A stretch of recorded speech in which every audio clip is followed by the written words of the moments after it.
বিকালে friend phone দিয়ে বলতেছে চলো গো বাসার আশেপাশে কোথাও ঘুরে আসি।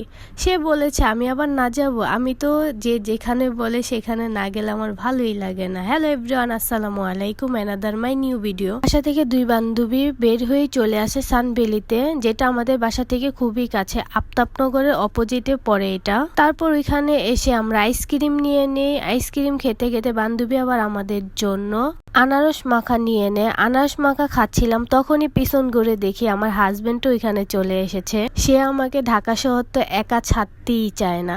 আমি মুন্সিগঞ্জ গেলে যেখানে সেখানে যেতে পারি, তখন সে কিচ্ছু বলে না, কিন্তু তাদের এই ঢাকা শহর এসে কারো সাথে কোথাও গেলে সে আমার সাথে যাবেই। তারপর প্ল্যান করি আমরা হাঁটতে হাঁটতে আফতাবনগরের দিকে যাব। তারপর এই তো আমরা প্রথমে একটা সাঁকু পার হলাম, লক্কচক্কর সাঁকুটা ছিল। সাঁকু পার হওয়ার পরে দেখি ওইখানে প্রচুর পানি, সেখানে আবার বালুর বস্তা দিয়ে রেখেছে। তারপর ওইটা পার হই, তারপর দেখি আবারও বড় একটা সাঁকু। এরপরে আমরা এই সাঁকুটাও পার হয়ে যাই, কিন্তু তারা বাবা ছেলে সাঁকুটা পার হতে পারছিল না, কারণ আমার ছেলে অনেক ভয় পাচ্ছিল। তারপর বাবা ছেলে যুদ্ধ শেষ হলে আমরা ভিতর দিকে হাঁটতে থাকি। এটা হচ্ছে মেন সানভ্যালি। এখানে সচরাচর আগে মানুষ আসতে দিত না, এখন সবাই আসতে পারে, কিন্তু আগে আরো সুন্দর ছিল, এখন পুরা জঙ্গল হয়ে গেছে, এখন কেউ পরিষ্কারও করে না।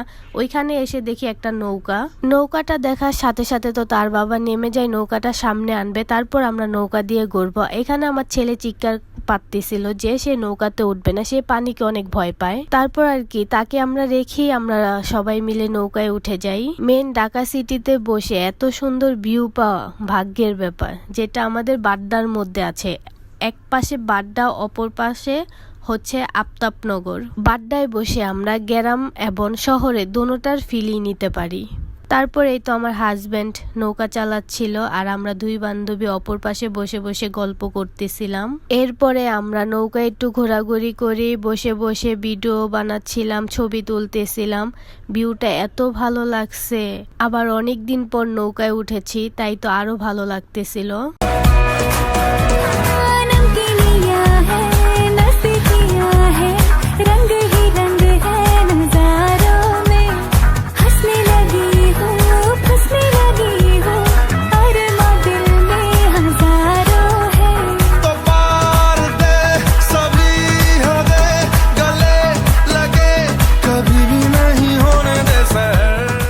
আমরা হাজব্যান্ড ওয়াইফ অনেকক্ষণ ভিডিও করি, তারপর তারা ভাই বোন মিলে ভিডিও করে। আমার ফ্রেন্ড কিন্তু আমার হাজব্যান্ডেরও বোন, আবার অন্য কিছু মাইন্ড করবেন না।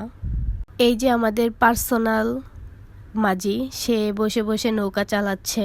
এরপরে আমাদের নৌকায় ঘোরাঘুরি শেষ হলে আমরা পাড়ে চলে আসি। পাড়ে এসে আমার একটু আবার দৌড়াদৌড়ি করতে মন চাইলো, তাই আমি একটু দৌড়াদৌড়ি করে নিলাম, কারণ দৌড়াদৌড়ি না করলে ভালো লাগে না। এরপরে দৌড়াদৌড়ি শেষ করে আবারও যুদ্ধ জয় করে সাঁকুগুলো পার করে আমরা চলে আসি আমাদের গন্তব্যে। সেখানে এসে আমরা একটু ফুচকা খাই। আমরা খাচ্ছিলাম ছোট ফুচকা, আর আমার ছেলে খাচ্ছিল বেলপুরি। তারপর ওইখান থেকে আমরা খাওয়া দাওয়া করে আমরা বাসায় চলে আসি। আজকের ভিডিওটা এই পর্যন্ত।